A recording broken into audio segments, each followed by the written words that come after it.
Salam sejahtera semua. Hari ini kita bercakap tentang belanjawan nasional yang dibentangkan oleh Menteri Kewangan baru-baru ini. Saya tidak terkejut tetapi agak terkilan dengan pembentangan tersebut kerana Yang di-Pertuan Agong telah menitahkan supaya belanjawan ini menjadi belanjawan yang sesuai untuk semua pihak serta lebih banyak memfokuskan tentang kepentingan rakyat dan sesuai dengan situasi pandemik COVID-19 ini. Belanjawan ini perlu menjadi sebuah belanjawan yang akan membolehkan semua ahli parlimen bersetuju sebulat suara dengan intipatinya, tetapi apa yang berlaku adalah yang di sebaliknya.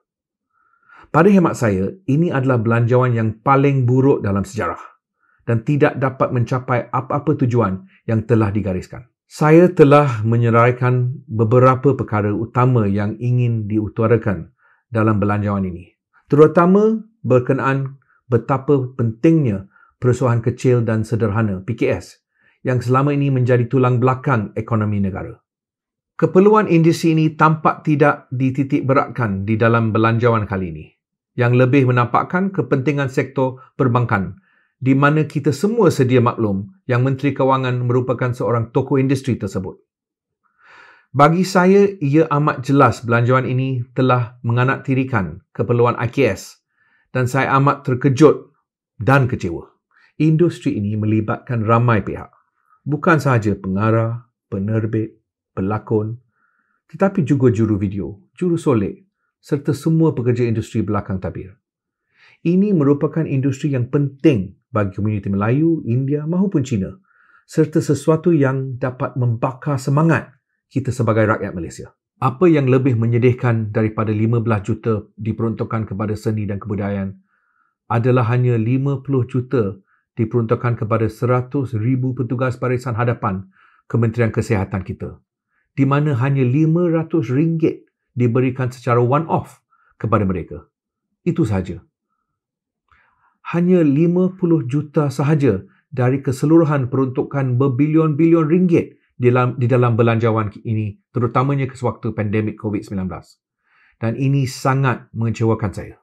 Di samping semua ini, kerajaan juga telah berhasrat untuk memperuntukkan 80 juta kepada jasa. Apa itu jasa dan fungsinya? Ada yang berkata ia merupakan unit propaganda, cyber trooper dan alat politik untuk pihak kerajaan. Jasa merupakan jabatan hal ehwal khas yang telah dihentikan operasi sewaktu pemerintahan kerajaan sebelum ini, tetapi diberikan semula nafas baru oleh kerajaan kita hari ini.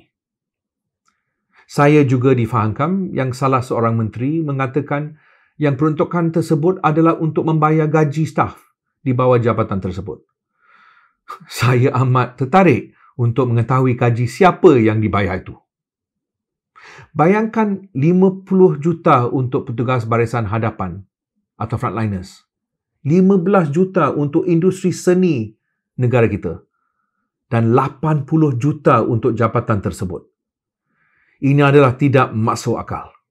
Kita juga bakal menyaksikan peruntukan terbesar untuk Jabatan Perdana Menteri dalam sejarah. Sama ada 1.4 bilion untuk hal ehwal agama serta perkara-perkara lain. Ia adalah sangat meragukan di kala situasi pandemik ini. Apakah keperluan peruntukan sebesar itu? Saya juga ingin melihat dengan lebih dekat isu berkenaan peruntukan projek PAN Borneo. Saya faham yang projek infrastruktur adalah penting. Tentunya penting di Sabah atau Sarawak. Tapi adakah ianya penting dalam situasi sekarang? Saya percaya kerajaan telah memperuntukkan lebih kurang 3.8 bilion di dalam belanjawan ini.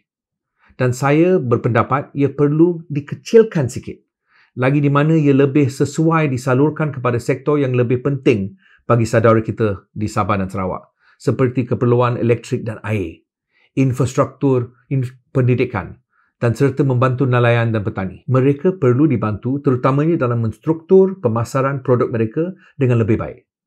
Kerajaan juga perlu lebih fokus dalam memberi sokongan dan latihan kepada mereka dalam industri yang berkenaan dalam memahami keperluan pasaran untuk jangka panjang. Saya boleh bercakap sepanjang hari ini berkenaan belanjawan ini.